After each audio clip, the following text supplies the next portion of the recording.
दोस्तों, रिसेंटली एक कंट्रोवर्सी आया था ताजमहल को लेकर, जिसमें यह बताया गया था कि ताजमहल के अंदर एक शिव मंदिर होने का चांसेस है और इसको लेकर इलाहाबाद हाई कोर्ट का लखनऊ बेंच पर एक पिटीशन भी दाखिल किया गया था। और यहाँ पे मुझे ऐसा लगता है कि थोड़ा ज़्यादा हो रहा है। जैसे कि रिसेंटली बहुत सारा मस्जिद के नीचे मंदिर पाया गया है या फिर उसके पीछे कोई मंदिर को तोड़कर मस्जिद बनाया गया है। वैसे देखा जाए तो थोड़ा ज़्यादा हो रहा है मेरे हिसाब से। हो सकता है कि मैं गलत हूँ, लेकिन आज के इस वीडियो में हम उसके बारे में डिटेल में डिस्कस करेंगे। पर शुरू करने से पहले मैं आप लोगों को एक बात बताना चाहता हूँ कि प्लीज़ चैनल को सब्सक्राइब करो यार, वरना रिसर्च करने में मज़ा नहीं आ रहा है। खैर, ये तो आप लोगों का मर्जी है। तो आज का इस वीडियो शुरू करते हैं। दरअसल दोस्तों, मई 12, 2022 को इलाहाबाद हाई कोर्ट ने एक जजमेंट दिया है और इस जजमेंट के पीछे बहुत बड़ी कंट्रोवर्सी है। दरअसल बीजेपी का जो मीडिया इंचार्ज है अयोध्या डिस्ट्रिक्ट का, उन्होंने एक पिटीशन फाइल की है इलाहाबाद के हाई कोर्ट में। और उनका बोलना ये था कि ताजमहल का जो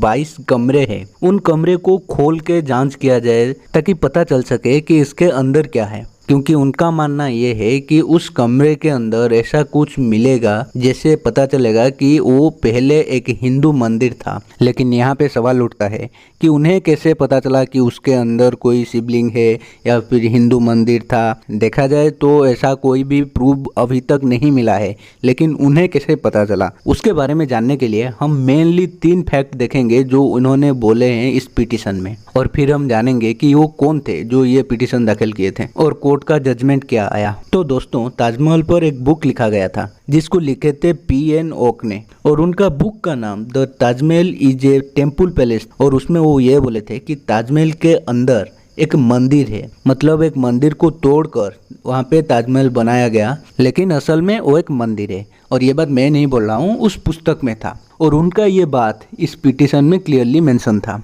और दूसरी डाउट ये था कि ताजमहल करीबन 22 साल में बनाया गया था, लेकिन इतना बड़ा स्ट्रक्चर बनाने के लिए उस टाइम पर 22 साल बहुत कम है। और इसके बारे में उस बुक में मेंशन था और उस पिटीशन में भी मेंशन है। और तीसरा डाउट ये है कि ताजमहल जो मार्बल से बनाया गया वो है मकराना मार्बल, और ताजमहल बनाते वक्त जितना मकराना मार्बल मंगाया गया है उतना क्वांटिटी सफिशिएंट नहीं है इतना बड़ा स्ट्रक्चर के लिए। इसका मतलब भी वही होता है कि पहले से कोई स्ट्रक्चर था, उसे बस ऊपर का हिस्सा काट कर या फिर तोड़कर उसके ऊपर ताजमहल बनाया गया। इसीलिए वो ये एक पिटीशन दाखिल किए थे जिसमें कोर्ट के हेल्प से ASI को परमिशन मिले ताकि वो लोग एक कमेटी बनाकर ताजमहल के अंदर जाके ये सब जांच करें, मतलब वो 22 कमरे को खोलकर और ये पुष्टि करे कि उसके अंदर कोई हिंदू मंदिर नहीं था। और अब जान लेते हैं कि ये पिटीशन कौन फाइल किया है। दरअसल ये पिटीशन अभी जो रिसेंटली फाइल हुआ था उसे फाइल किए थे रजनीश सिंह,